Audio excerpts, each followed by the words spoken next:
with navy blue trim. They're moving from our broadcast left to right. Bridgeport now with possession. A header back will come harmlessly in on goal as Augustine has it. And a whistle as a Bridgeport player checking on the far side may have taken a headbutt, and the clock will stop. So yeah, there was a challenge for a header. Can't see exactly who that is on the far side. I think it's Putterfoot, Steve. Yep, Putterfoot checking to make sure that everything is still in place as it was when the half started, and she comes up none the worse, as I believe she was challenging with Labradari on that header. On the attempted clear, now the Purple Knights come away with it. It's Gamby. She goes down hard, and a late call as Iannuzzi came away with it, but ref William Potteroff saying that she did not do so legally, so it'll be a free kick in a dangerous spot for the University of Bridgeport. Worthington setting up facing the frame. Worthington has a good look now. It's a long shot out. We'll see if she tries to get it straight on. Pops it into the box, but that will come easily and harmlessly to Augustine. Not a lot of air under that ball, and played easily by the Mavericks keeper. I think she was looking to get it through the wall there and try to find Mora on the far side, but the one-hop save was easily made, as you said, by Augustine. And you could see the wind factoring in on that kick there on the clear by Augustine. Yeah, that was the first time today, I think, that we really saw it. And if the wind is shifting in that direction, that makes the team looking into the wind have to play an entirely different game. Augustine's not going to be able to put the ball in the air like that on goal kicks. We'll see if that remains a factor throughout the half. A little shove on Mora, but they play on. Almost a handball there as it's challenged away nicely by Labradari. Comes outside for Deeb. Deeb looking for help, but turns it over for Rauschenberger. Much as the first half started, a lot of play in the middle third of the field. Tapped out wide by Worthington, looking for help on the far side. Played up now for Mora. Mora surrounded by three Mavericks, plays out, and there's the patient offense we've seen from Bridgeport. And we were talking about the fact that Jessica De Leon, number 18 for the Mavericks, is such a dynamic playmaker in terms of her ability to set up her teammates, and that's also what type of player Amanda Mora is as well for the Purple Knights. And on that play, you really couldn't see her just on a screen, but it was De Leon who was tracking that ball back and forced just enough so that Occhipinti played it wide and out of bounds. So now Mercy with possession. We'll see if that ends up paying any dividends. Here's De Leon. Nice touch outside, but the ball stripped away. Good challenge here. After losing it there, Iannuzzi did a nice job recovering, but then the Purple Knights got the clear.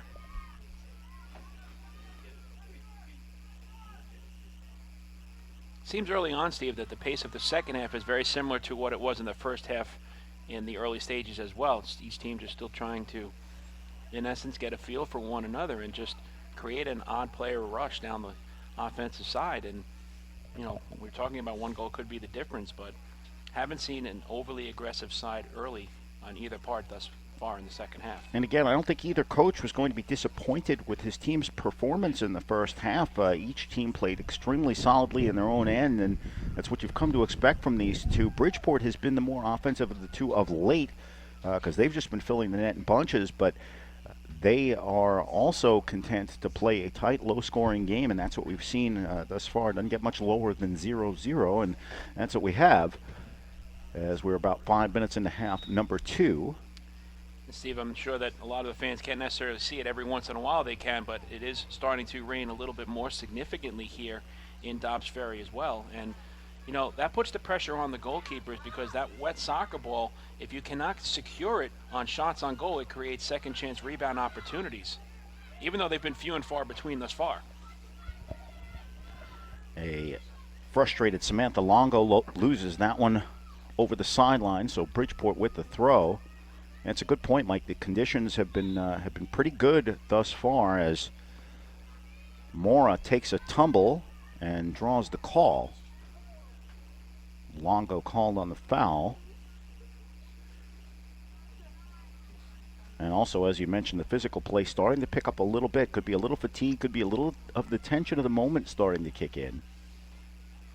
Well, the other thing, too, is that this field is in tremendous shape for today's match, and that's why you want to have this new field turf. But, you know, sometimes if you're a defender and you want to maybe make a slide tackle, or even if you're an offensive player, you might slip and fall on the field just because you might have a wet spot here and there, and you know, it could turn a situation around one way or the other. Well, it may be that the soccer gods are trying to loosen things up a little bit, because both of these teams showing no inclination toward giving any ground. And we see a little stumble there as the fog picks up on our lens here. Putafoot was the one who went down. The rain is picking up steam here. That, by the way, is not fog in the environs, just a little bit of condensation on our camera. And want to thank the crew with Jim Houston Productions for bringing us all the pictures today, because they're doing an outstanding job, and especially our camera operators standing out there in the cold, facing yet another challenge, even forfeiting a jacket to try to keep the camera warm. Boy, such troopers these guys are. Have a bit of a delay here and didn't see exactly what the call was, but Bridgeport plays it in. Ball loose in the box, and that one had to be played away. So Mercy almost gave up a corner kick on that one, as a little loose play in their own area, and now Bridgeport with a throw in all the way down in the corner. This ball played top of the box, comes through dangerously. Here's Mora. Bit of a late flop taken there. Yeah, good no call there. Mora had about a half a second where she might have had a good look, and then swarming white jerseys around her, doubling and triple teaming her, taking away that opportunity. Again, kudos to the Mercy defense for stymieing Mora on that attempt. You see Bridgeport right there on that throw, and a great example of them locking in, putting pressure on Mercy, and forcing a turnover. That's probably the one area where Bridgeport has been the better team today. But it has not yielded any goals to date. Bridgeport with the ball now by the midfield line. Nice step up there to clear it away. Played at the back line by Weidenmark.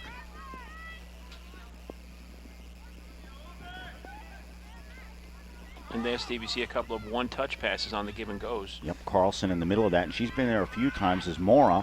Here's the pass, and that shot is sent wide to the left. But you like the way that Bridgeport set up there on that attempt as the shot went wide. But we see here a strong left-footed shot by Flo Gamby. And the thing that I liked about that prior to the pass being sent to Gamby, when you have that give and go one touch, the defense can't make a quick decision in terms of what they're going to do. Do they stay back or do they challenge? And, you know, it's a keep away type of mindset, but it also can break down that defense and create opportunities. And back to your point earlier, Mike, about the weather conditions and specifically the precipitation, that's a dangerous kind of shot that Gamby took, because it's low, it skips, and that can be such a challenge for a goalkeeper trying to get a handle on that ball, as she just didn't put it on frame. And I think both coaches are going to want to make sure their teams know that this, more than other times, is the place to keep the shots low and try to skip it toward the goal. As a foul is called that time, the AR, Jaime Dominguez, helping out with that one. So the Mavericks with the ball. Steve, the other thing about that too is that, you know, you look at the numbers, and when you talk about shot differential, it's also more important to take a look at the shots on goal, in my opinion, because, you know, that creates rebound opportunities if you get these low-lying shots in these wet conditions. If it's a shot on goal versus just a regular registered shot, now all of a sudden you have swarming jerseys coming in trying to get a rebound. It puts the pressure on the goalkeepers to make sure they secure that first shot, bring it into their chest, and don't force a potential rebound opportunity.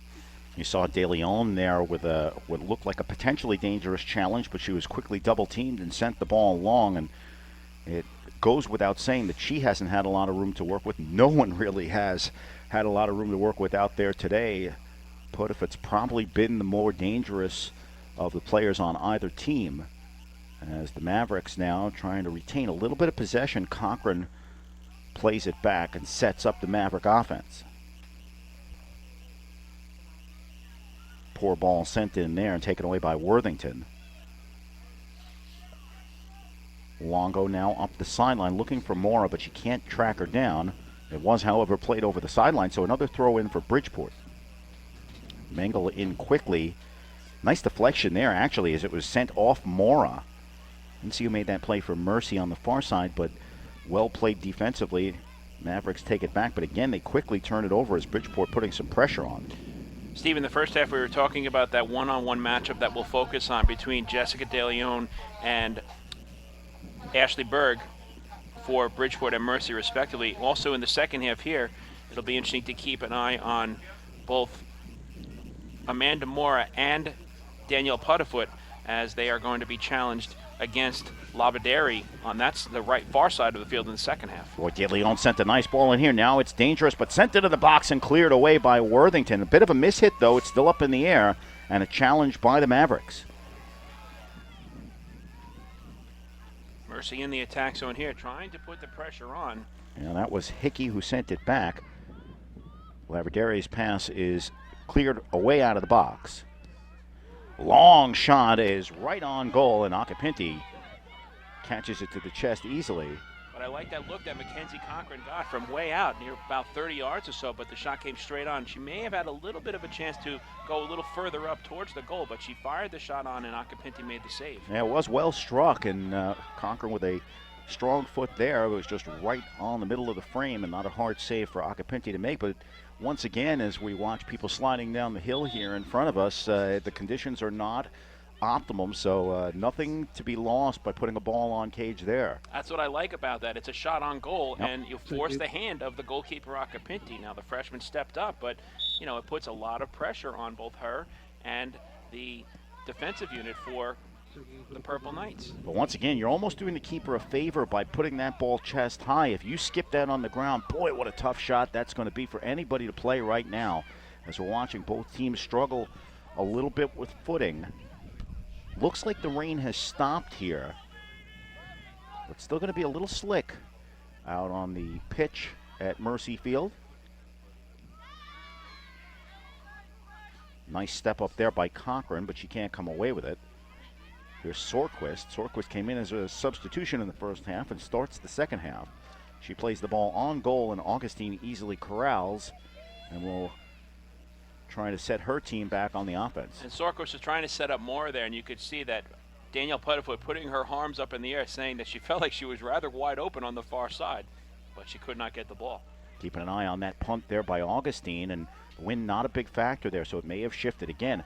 Miss hit there by Longo. Ball comes loose in the box. Here's Gamby. Gamby challenged nicely, and her shot is turned away by Campana. That's a terrific job there by Savannah Campana. Gamby was trying to create the angle, and then she was looking to just fire the shot on, and Campana just simply turned her body and was able to get the deflection. Yeah, Gamby looked to have some room to operate for a split second, and nobody's getting much more time than that split second. It puts so much pressure on the forwards to have to just turn and fire, and a well-defended play there. Comes loose again. Bridgeport away with it as Gamby handles in the midfield area. Worthington sends it up. Redistributed as the Purple Knights changing the field nicely. They've done that all day. Monroe sends wide for Rauschenberger. Rauschenberger with a nice step through. Got by Longo, but there was help waiting on the Mavs back line. Here's De Leon on the turnover. Giveaway there. De Leon was able to corral it. Now she gets it back. Let's see what she can do. Takes the return feed from Deeb. That ball is sent long. Here's Carrillo trying to have a run. Coming out of the net is Acapinti. And that one is sent over the end line by Carrillo. So it's the second time we've seen Mercy spring on a potentially dangerous run, forcing Acapinti, the freshman, to have to come off the line. And again, a successful challenge. And that's a snap decision that she has to make. Originally it looked like it was a breakdown on the part of the Mavericks as the pass went one way from De Leon to Carrillo, but she was able to recover nicely. And then Acapinti in that goal mouth had to say to herself, do I come out and make the attempt, or do I stay very secure and safe? And she came out aggressively and was able to knock it away and actually force the goal kick instead. Last touch by Carrillo. What's doubly tough about that decision for a keeper to make is that ball going to run? Am I going to get a goal kick out of it anyway? And when you see someone like Carrillo coming down, and as dangerous as she's been, she's given the Purple Knights nightmares so far this season. That shot from well outside, and there's that kind of skipping shot that we spoke of, but that one is corralled easily by Augustine. And the other thing about that last play, all Carrillo has to do is try to just make one more move on Acapinti, and she has a wide open net. It has to put the pressure on the defensive unit to try to help out. Yeah, check that. That was Acapinti corralling that punt, not Augustine, as we're back the other way now, and Mercy doing some nice work with the heads to get the ball up to the midfield area, but a foul is called, a freehand push-off on Jillian Monroe. Monroe not happy with the call there. She thought that she had position on Carrillo, but the call goes in favor of the Mavericks. And Monroe completely stymied by that call made by William Potteroff, this afternoon's referee. More than 60 minutes have been played here at Mercy Field. We remain scoreless. And off the free kick, an unforced error there as Longo can't corral. Yeah, that's a big giveaway there, as it was just a simple pass that went away, and now Bridgeport trying to take advantage. The Purple Knights looking dangerous, but the run is not quite good enough for Rauschenberger, as Putterfoot just overplayed her on the sideline. That ball running out, so a bullet dodge there by the Mavericks.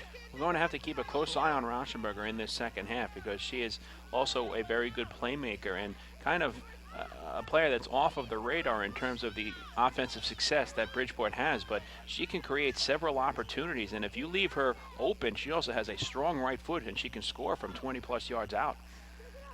Boy, in this whole sequence, we're seeing exhibited in clear fashion how Bridgeport is trying to pressure the Mercy defenders, and they've gotten a few throw-ins out of it. Gamby keeps it artfully on the sideline. Rauschenberger looking for help, but it's cleared away.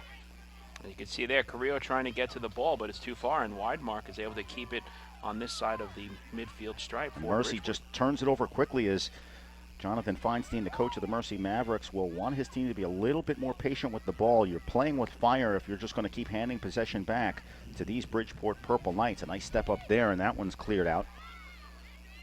But again, Bridgeport with a nice touch retains. Here's Berg.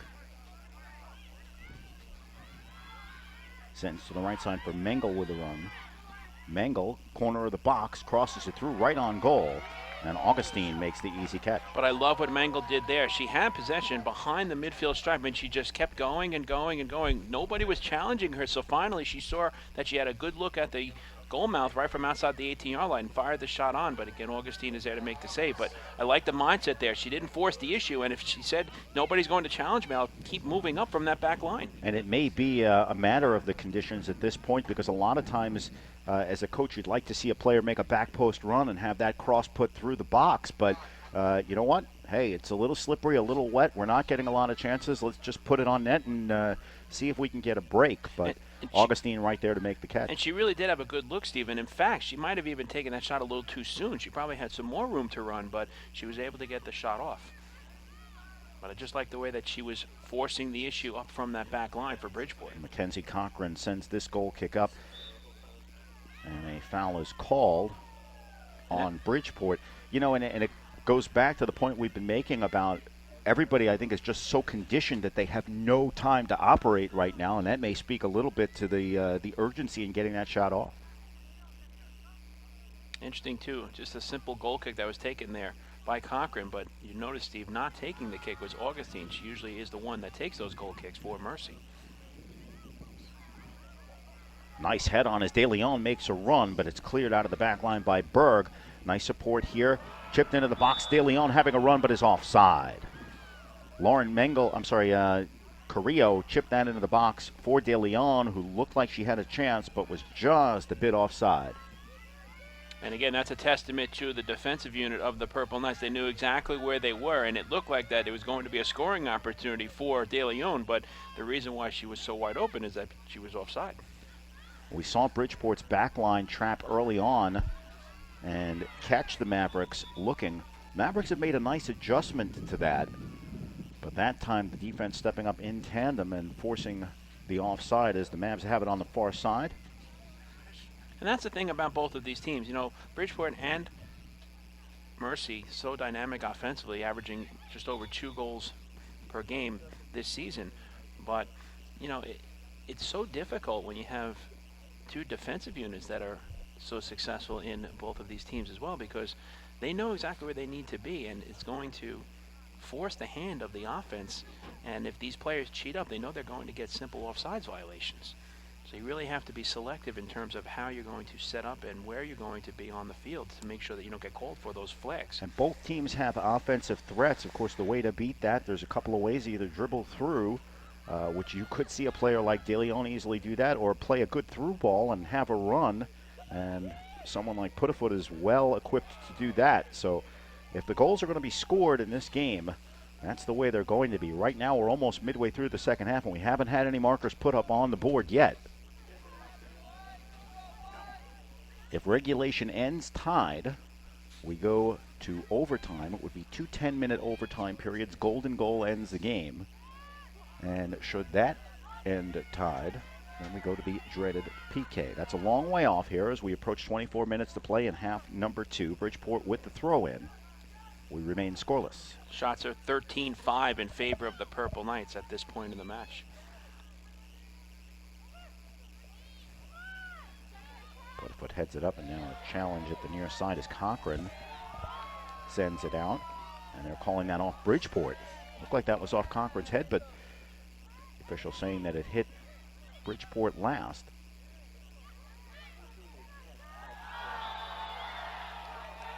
And Lauren Mengel taking the feet out from under Jenna Patel. And we see Patel getting up with a bit of a hobble there.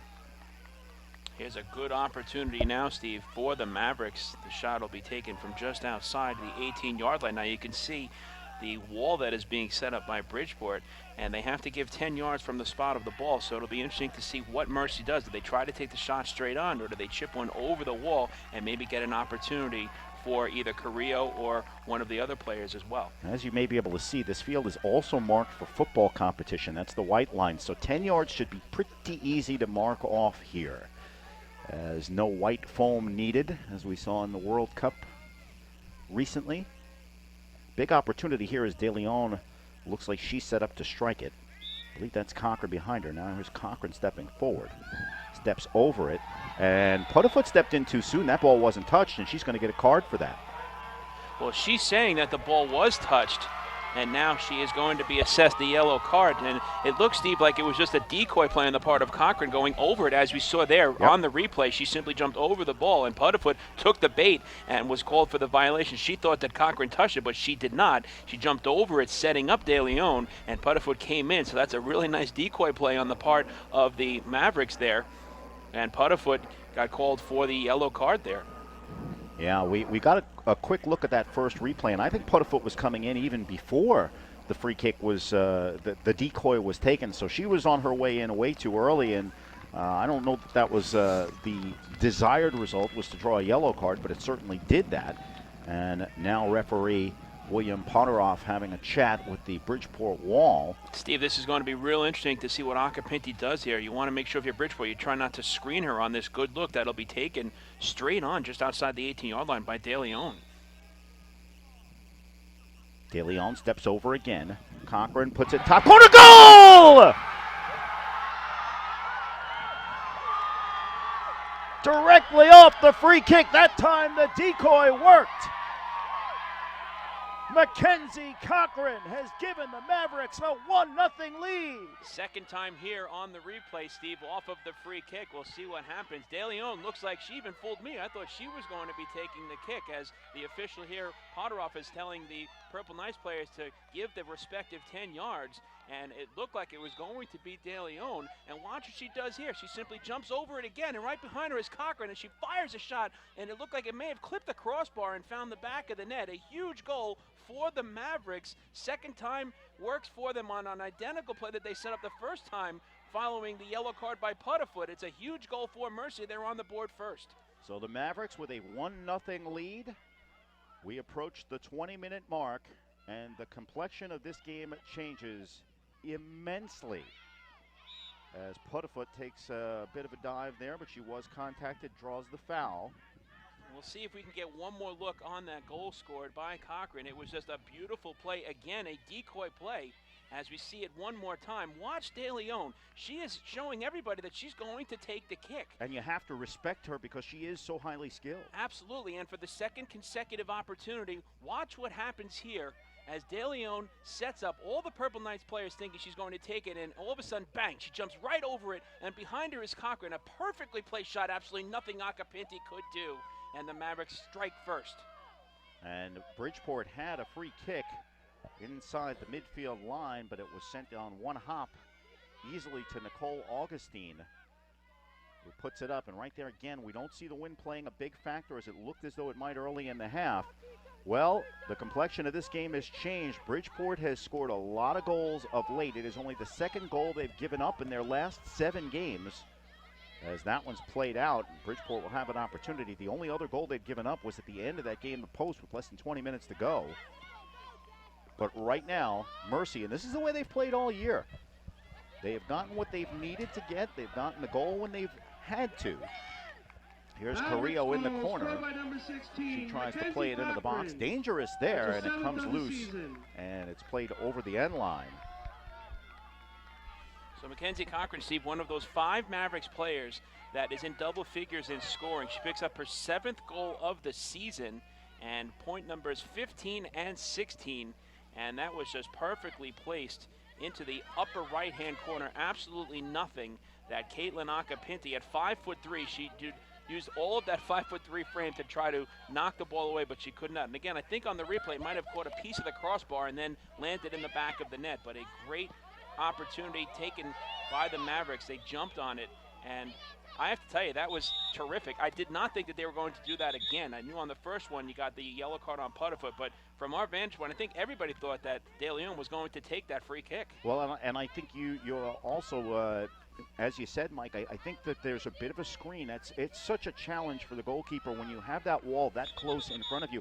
And I don't think Acapinti got a good first step on that one. I think if she had a chance to get under it, even at 5'3", she might have had a chance to parry that ball over the bar. But as you said, she just got a fingertip on it. It clipped the underside of the bar and came down. A perfectly placed shot by McCochran.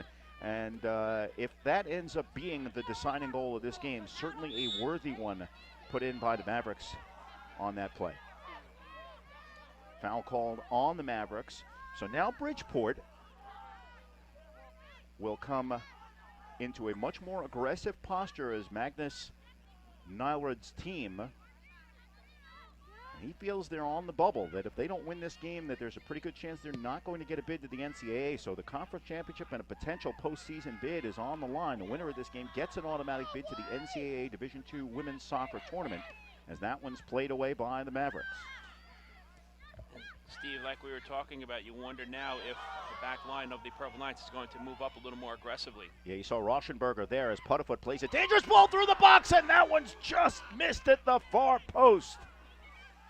Golden opportunity there. Beautiful cross from Putterfoot, looking for Flo Gamby in stride, and Gamby tried to get a piece of it. It all started here with Rauschenberger. Beautiful ball down the left wing side to Putterfoot. Now Putterfoot immediately one touch through. It got by, and Gamby waiting for it, just could not get a piece of that right foot on, and the match stays 1-0 in favor of the Mavericks. And I'm not sure if Augustine expected someone to get to that ball before it came through her 6, but she just kind of looked frozen on the goal line for a minute. It would have been an easy tap-in for Gamby if she could have gotten the foot on it.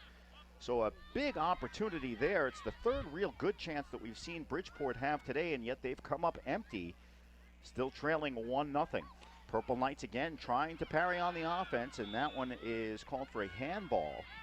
And Steve, I think that's a player that we're going to have to keep an eye on. As you said, right here, number 3, Tabea Rauschenberger, trying to set up off of the handball here, but she was the one that originated that pass to Putterfoot, and Putterfoot with the cross through. So now let's see what Rauschenberger does. She has that strong right foot, and you see a lot of white and black jerseys converging inside that 6-yard line. We'll see if Rauschenberger tries to take it straight on or if she looks to send it through. Bridgeport's had some of these opportunities today. They have not gotten good chances out of them, but they have one here, and it's dangerously through the 6 and rolls through.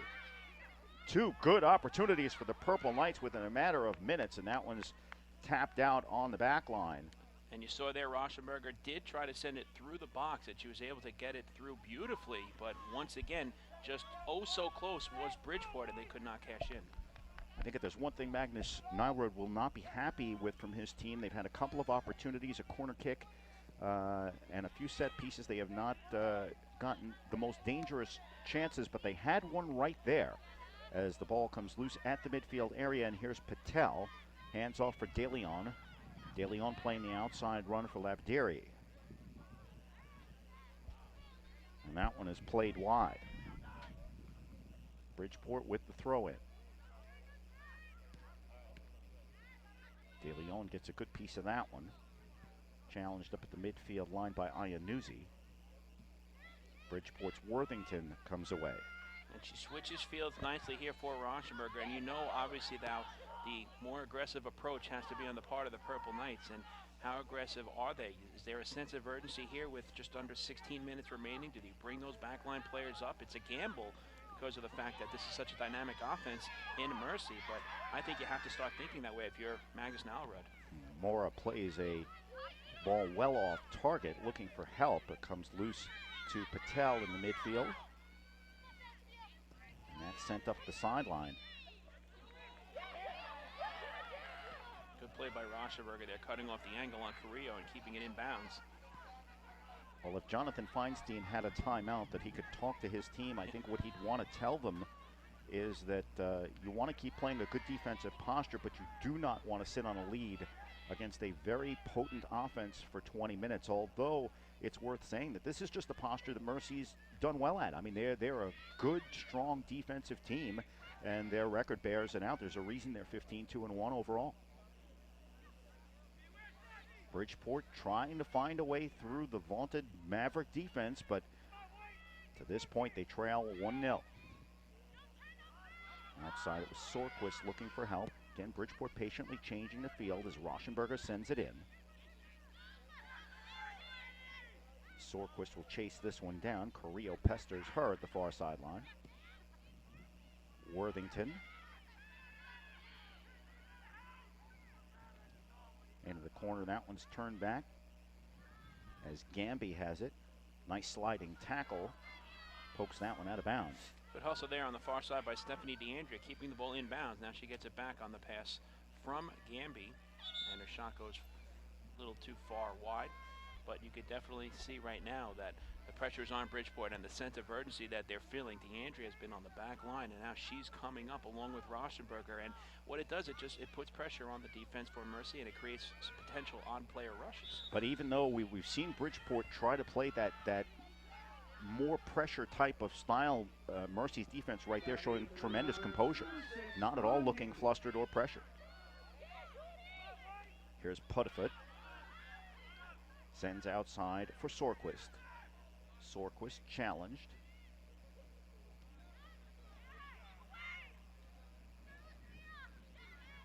Comes up toward the midfield area for Rauschenberger. She plays outside for Berg. Gamby looking for a through ball.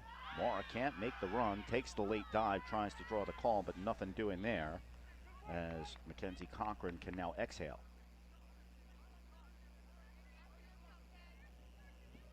You definitely see, though, Steve, Bridgeport trying to put as much potential pressure on as they possibly can here. And the clock is stopped as perhaps the Mavericks starting to go into stall mode just a bit.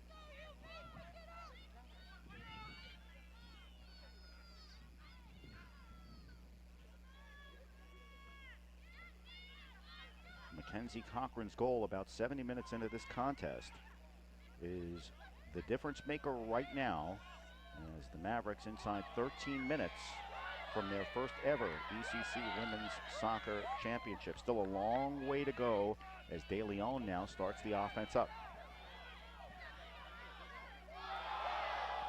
Nice step inside. Sent to the far side. A body block on Longo there as she's challenged.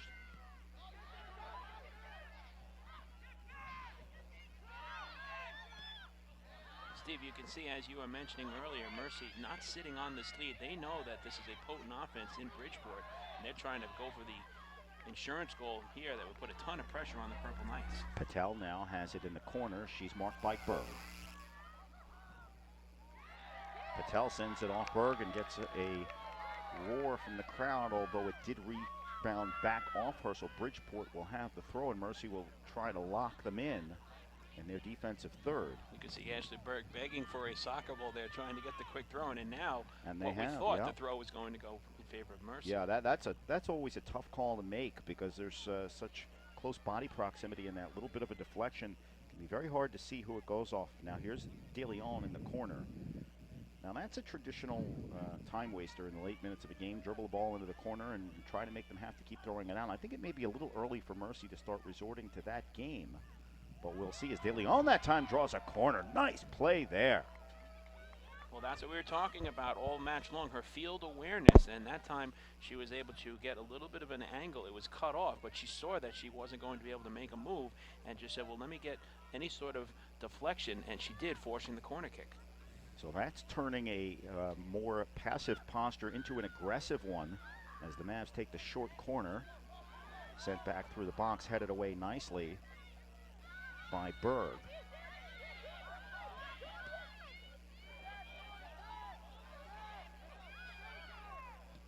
Played to the near side for Hickey, but she has it stripped nicely.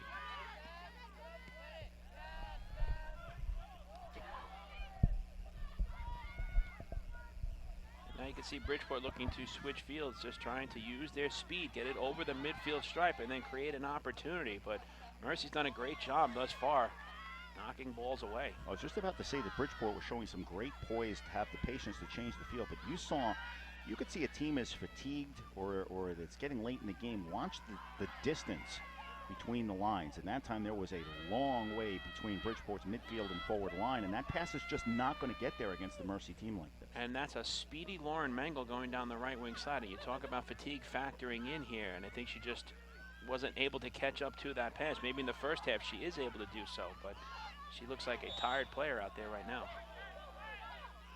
Late challenge there results in a foul, so Bridgeport will set up for the free kick.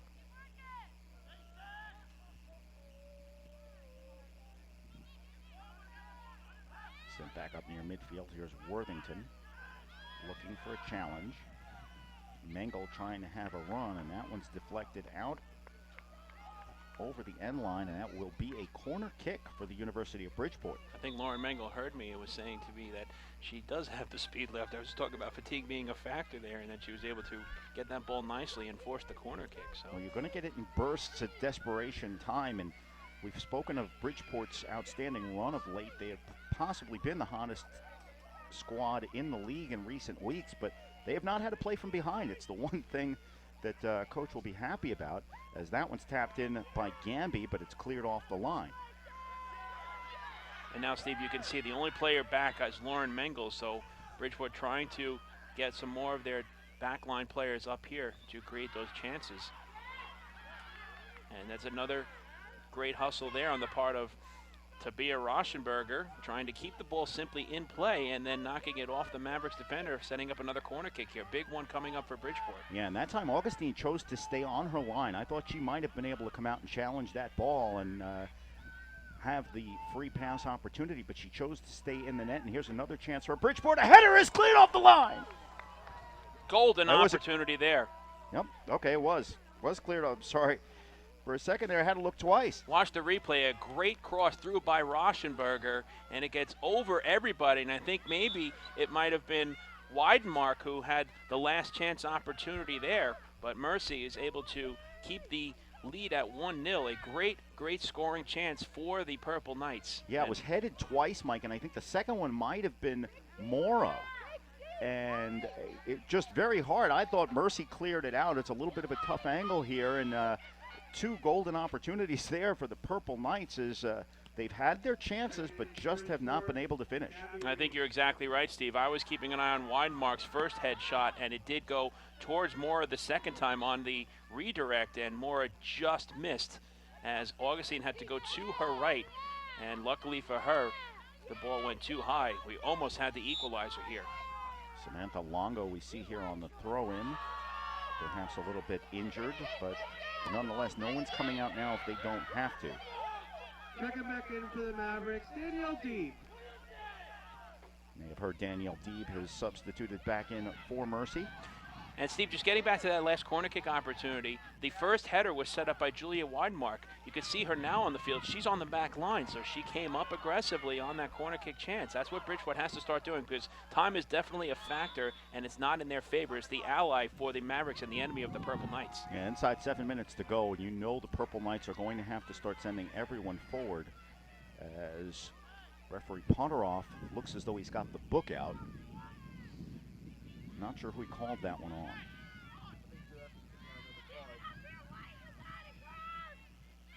Clearly a yellow card has been issued. You can see Jonathan Feinstein there looking for an explanation from William Potteroff, the referee. Obviously Bridgeport urgent to get this thing going, but you have to wait for the ref to blow the whistle, and that didn't happen, so they're going to set it up and try it again. Well, the good part for them, at least, is that the clock stops, so you don't have to lose precious time off of that second half clock, which is winding down. And for those of you who may be more familiar with international soccer, the clock is official in the NCAA college game. So 6:44 on the clock as we see here.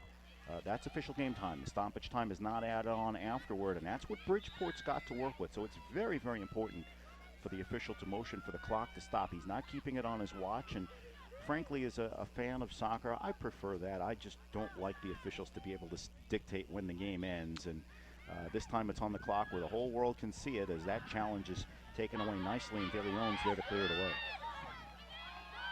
Dangerous defensive play there on the part of Mercy. Look at the interception by Carrillo. She's been quiet, but she knows the situation at hand here right now, and she's going to do everything she can, even defensively, to help out the Mavericks. And Mercy right now, the team that seems to have more jump in their step. Bridgeport's the team that should be looking to play with that desperation, but Mercy's looking sharp as they're in search of their first championship in the East Coast Conference. And remember, this is a Mercy team that's playing without Abby Zielinski. They were hoping to have her available for today's game, but she was not able to play. And the team has been none the worse for wear as we're inside 6 minutes to go. And again, Mr. Ponderoff stopping the clock. And there's a Bridgeport player down in Bridgeport's half of the field. See if we can get a look at who that was. It might have been Putterfoot again, yep. Yes. Well, much as we saw Carrillo taking some physicality earlier in the game, Putterfoot has not shied away from it, nor has Mercy gone easy on her in the back line. Those young ladies will be stocking up on the ice packs after the game, and another yellow card has been pulled out. This one looks like it's on De Leon.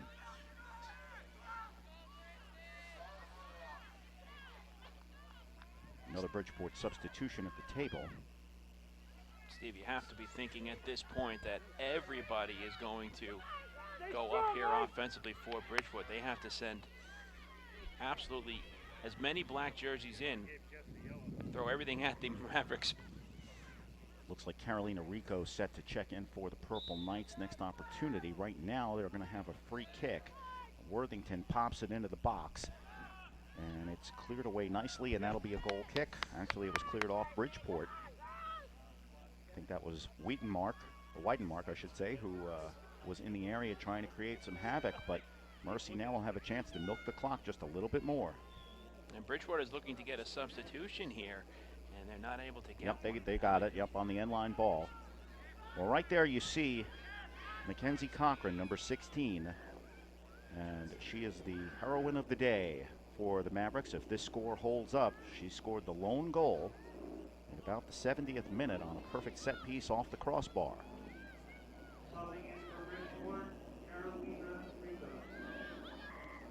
There's Putterfoot.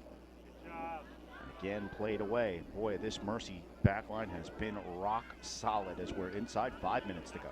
This match is almost a carbon copy of last year's championship match, Steve, up in the Park City. That was a 1-0 victory for the Purple Knights. So now the stage is switched here. Augustine comes off the line, and the ball comes loose. Another opportunity as Gabby Reese tries to track it down for the Purple Knights. It's sent out by Danielle Deeb. So a heart-stopping moment here at Mercy Field as Augustine couldn't come up with that ball. Purple Knights putting on the pressure, but a beautiful step up creates the turnover, and the Mavericks are back the other way. Here's Carrillo. Carrillo tracked down by Stephanie DeAndrea, who's come in for the Purple Knights. That ball's loose now in the midfield area. Knights trying to pressure as Mora sends up, and that's played on. Augustine can't pick it up. Hits the punt, and another chance for Bridgeport. Here's Putafoot. Putafoot sends it in. That's deflected. If it goes out, it's a corner, and Augustine just manages to capture that one by her shoe tops. And that's a great recognition there on the part of Augustine. Putafoot creating the opportunity. The ball was deflected by the Mavericks last, but Augustine aggressively came out of the goal mouth and made the save, preventing the corner kick. Augustine's punt again is taken away by Bridgeport. The Purple Knights with all the possession right now as Gamby keeps that one in. And it's sent over the far sideline by the Bridgeport bench.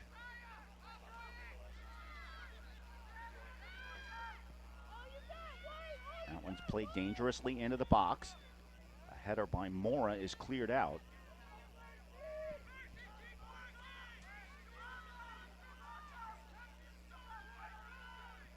Mavericks now just a couple of minutes away. Loose in the box, challenged by Mora, who takes the flop, can't get the call. She gets up angry, but not enough contact there to warrant a PK at this point in the game. Pardon me, Steve. Right before that, you could see Lauren Mengel was trying to get an angle inside the 18-yard line, and she had it cut off. And Mora was able to corral the deflection, and I think that, again, was a good no call by William Potteroff. Another dangerous ball played in the box. Here's Reese. Reese pops it in, and Augustine should have an easy run at this, and she does. 2 minutes, 30 seconds to play in half number 2 as the tension builds here at Mercy Field. The Mavericks in search of their first ever women's soccer title. They lead Bridgeport 1-0. Steve Balsa, Mike Moore, glad you could join us. It has been a very well-played game, and there's an offside by about 20 feet as Carrillo got caught well behind the Bridgeport defense. We'll see if that's a factor because, boy, that's the last place you want to get that offside. Ball played loose into the corner. Tracked down and played out. Again, Steve, that was Lauren Mengel on the offense for Bridgeport. And now quickly having to take the throw in is Gabby Reese. Good job, Dawn. Going to be another Bridgeport throw. 90 seconds to play in half number 2. Reese looking for help. There's De Leon all the way back by her own penalty area. And that one is played down. And that's all you want to do there, Steve, is just have that clock continue to tick down. Occhipinti way out of the box to try to play that one as she has to come up. Saves her team some precious seconds, but Mercy comes away with it at the near sideline. And there's a nice move and a dribble away by Iannuzzi. But Iannuzzi, instead of playing it into the corner, plays it into the middle. We've got 1 minute to go, and Bridgeport with a chance to counterattack, trailing 1-0. The ECC title is on the line. The header is played back. Augustine off the line, makes the save. Augustine with a big save on Lauren Mengel. It's chipped into the corner now. It comes loose and played up onto the hill. 44 seconds to go. Augustine delayed just a little bit, and it was almost costly. See if the Purple Knights can get one last rush in here. Time is winding down, and that's all you want to do if you're De Leon and the Mavericks. Get the clear, have that clock tick away under half a minute. Inside 30 to go. Again, that was De Leon. She's noted for her offense, but she's been doing it in the penalty area now. That one's played inside, and it's clipped out off Putafoot. It's off Putafoot. Mercy has it. We approach the 10-second mark to go. They're feeling it here at Mercy Field. The throw-in comes. We're down to 5, 4, 3, 2, and the Mercy College Mavericks are the East Coast Conference Women's Soccer Champions. Exploding onto the field in celebration here at Mercy Field, the Mavericks will earn the automatic bid to their first ever NCAA tournament, improved to 16-2-1 overall. And what a run it's been for Jonathan Feinstein and his Mavericks. Congratulations to the Mercy College Mavericks. Second consecutive year that they make it to the championship match, and this time on their home field in front of the faithful here in Dobbs Ferry. The Mercy College Mavericks are able to come away with the East Coast Conference Women's Soccer Championship. Congratulations, the first ever in the history of the Mercy College Mavericks women's soccer program. They will get the automatic bid to the NCAA East Regional Women's Soccer Championship. Congratulations also to the University of Bridgeport Purple Knights, as they were a tremendous opponent for the Mercy College Mavericks this afternoon. But that free kick goal scored by Mackenzie Cochran late in the second half is the difference, and we are going to see the game winner right here. This was the second consecutive free kick that was going to be taken by the Mavericks. The first one was a similar decoy. Watch this again. De Leon steps over the ball, and then Cochran, right behind her in stride, takes the shot off the crossbar, beating the goalkeeper, Caitlin Acapinti, and that was the difference as the teams congratulate one another. As we said, right before that, there was also going to be a free kick taken by the Mavericks once again, and that free kick was another decoy play. Danielle Putterfoot thought the ball was touched. It was not, so she came in to try to knock it away, and she was assessed the yellow card. So once again, in a very similar scenario, the kick is taken. You see that last one by Putterfoot. She thought that that was going to be a ball that was touched by De Leon, pleading her case with referee William Potteroff, and he said no, she got the yellow card. Same identical scenario once again, and as we see on that goal that was scored by Cochran, Jessica De Leon setting up, was going to take the kick. Everybody in the stadium thought that that was going to be the case. She simply jumps over the soccer ball, and that created a lot of confusion on the part of on the part of Bridgeport defensively and their goalkeeper, Caitlin Acapinti. She jumps over the ball, does De Leon. Cochran right behind her, well in stride, fires the shot. Acapinti got a piece of it off of the crossbar and found the back of the net, Steve. That proved to be the difference, and the Mavericks are celebrating here as they win their first ever East Coast Conference Women's Soccer Championship. Yeah, we're going to have the presentation of the ECC trophy, the championship trophy, the first one that will reside in Dobbs Ferry. And, this is a program that's only about, 12, 15 years old, and a great step. They were there last year in the final, came up just a little bit short. After the presentation, we're going to go down and we're going to have an interview with Jonathan Feinstein, and we hope to be able to get Mackenzie Cochran as well, so stay with us. We still have a lot more coming up for you, and just a tremendous moment here and a well-deserved victory for a very good team. And as we were saying, congratulations to the University of Bridgeport Purple Knights as well for a terrific championship match here.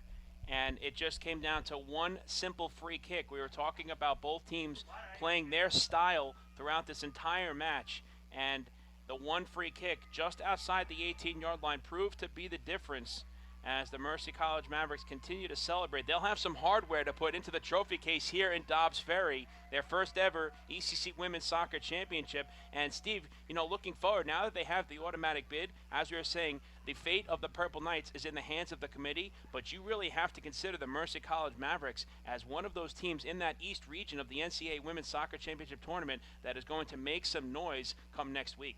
Well, and once again, this is a team that is just solid from top to bottom, and we saw a very skilled offensive squad in Bridgeport, and the Mercy backline in particular just retained its composure throughout the game. I thought Augustine a couple of times in that last frantic sequence looked a little unsure of whether to come off the line or whether to stay back, but her backline was just ice cold. I mean, they were just very cool, very composed in a very tight situation, and they got the job done. I mean, I think you make a great point, Mike. When we were talking about what these teams did, I think each team was going to keep playing their game, and Mercy got that opportunity. They were the one to take advantage of it, and Bridgeport wasn't able to find the back of the net. I think Magnus Nylrud, when he looks at it, will see that his team did have its chances, but they didn't finish, and Mercy was the deserving victor today.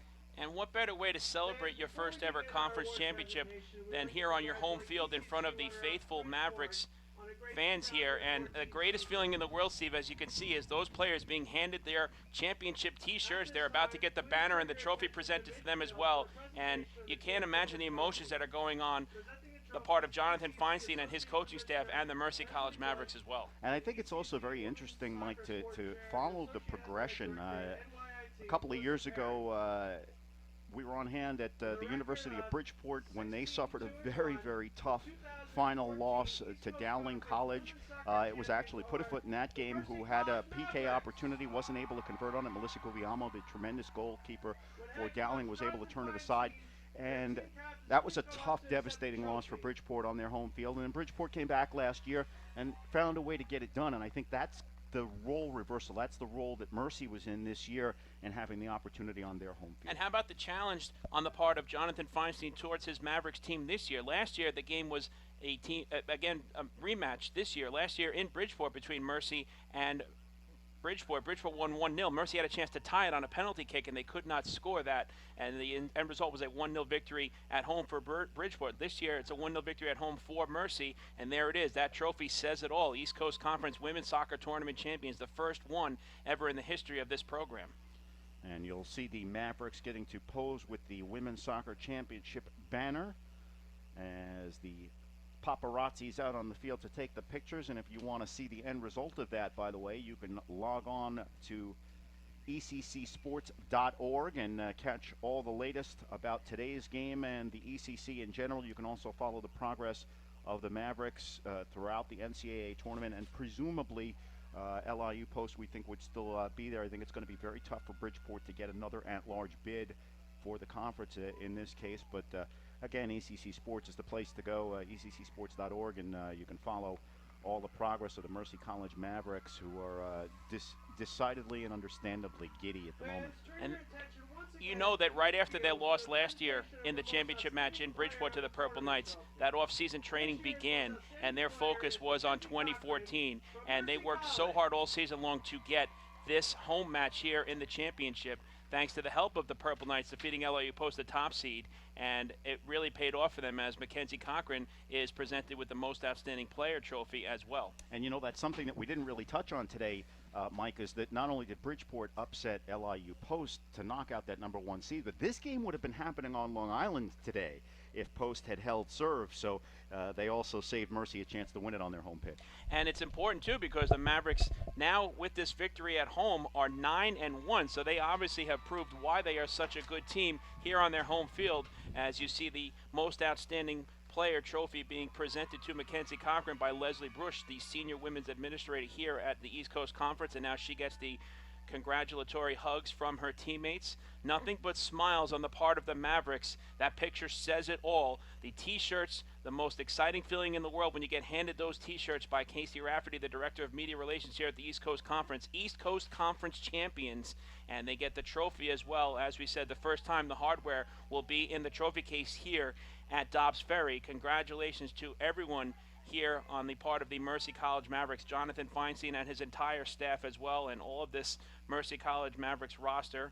And it's just a great job by all of the Mavericks as they just get the job done when they need to and pick up that first ever East Coast Conference Women's Soccer Championship crown. And right now we are going to go on the field, and my broadcast partner Steve Balson is going to be standing by with the Most Outstanding Player in the Conference Championship Tournament, Mackenzie Cochran. Steve, take it away.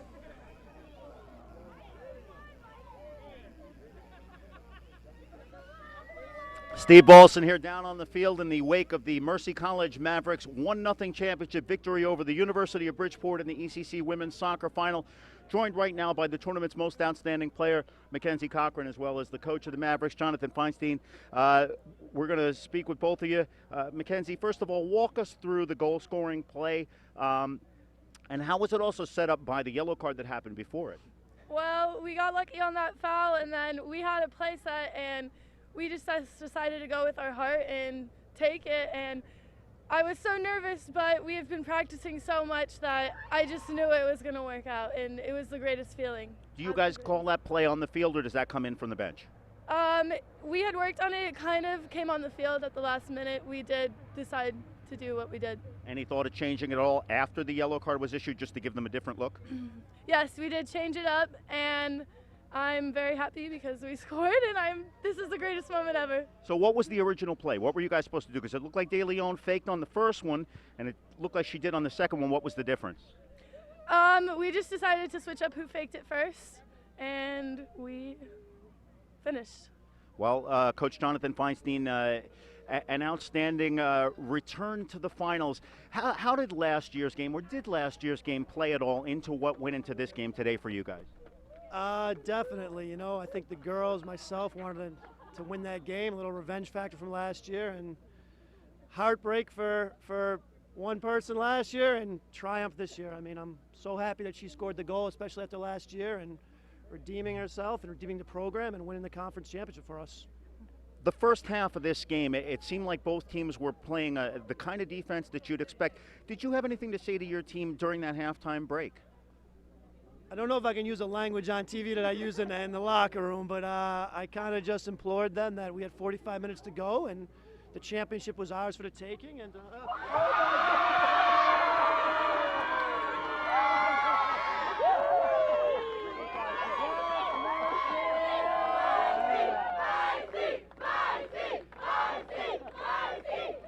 I can honestly say, I'm sorry, Coach, I saw that coming, and I had to leave you hanging out there because I didn't want them to get me. But nonetheless, so you had some good words for your team at halftime. You weren't really pleased then with the first half.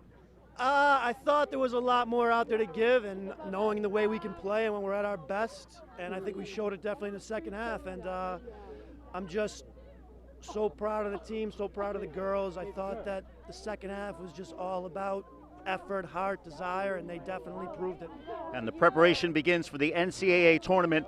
The Mercy College Mavericks are going to be at least one of the representatives of the East Coast Conference. Congratulations, Mackenzie Cochran and Jonathan Feinstein, of the East Coast Conference champion Mercy College Mavericks, who've defeated the University of Bridgeport 1-0 here at Mercy College Field. For the East Coast Conference, this is Steve Bolson. I'm going to send it back up for a moment to my partner, Mike Moore. I want to thank you for joining us. And again, tomorrow we're going to have the men's final. We hope you'll join us then. Thanks, Steve, and congratulations to Jonathan Feinstein and also Mackenzie Cochran.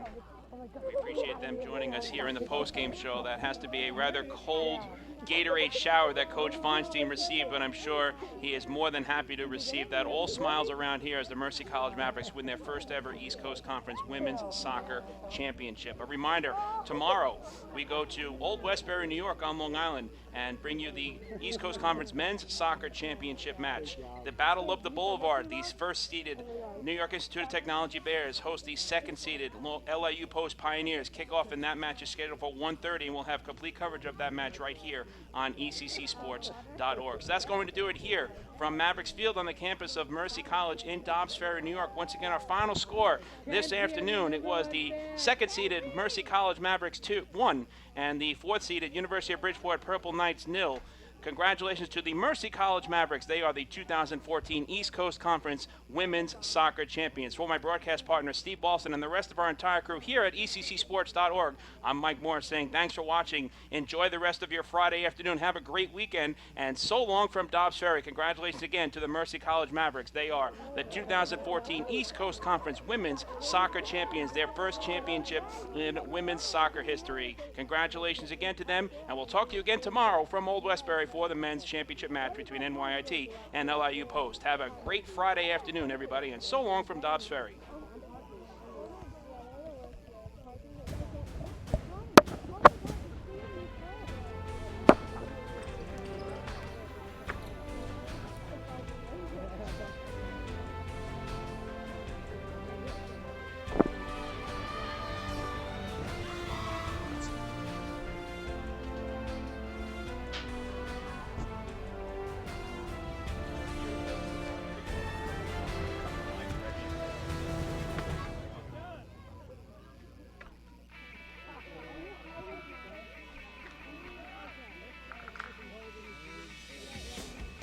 The East Coast Conference is committed to excellence both on and off the field. Member institutions are active in supporting their communities through service and fundraising projects, and our student athletes work hard to achieve in the classroom, preparing themselves for success after graduation.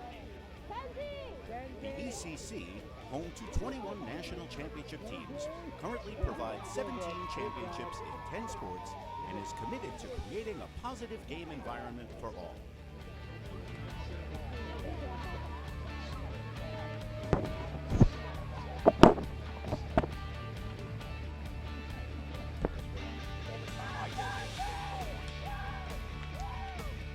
The East Coast Conference, a proud member of NCAA Division II.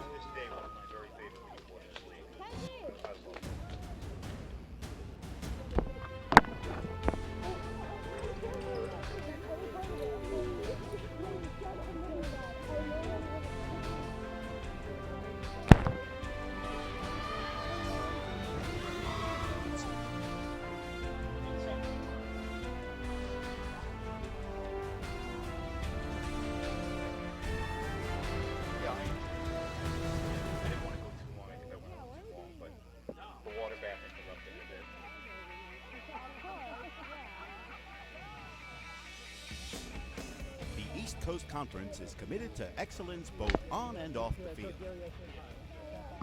Member institutions are active in supporting their communities through service and fundraising projects, and our student athletes work hard to achieve in the classroom, preparing themselves for success after graduation.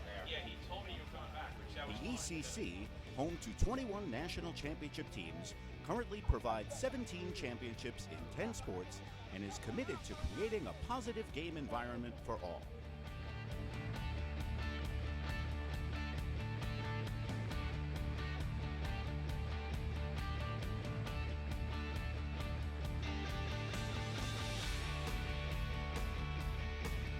The East Coast Conference, a proud member of NCAA Division II.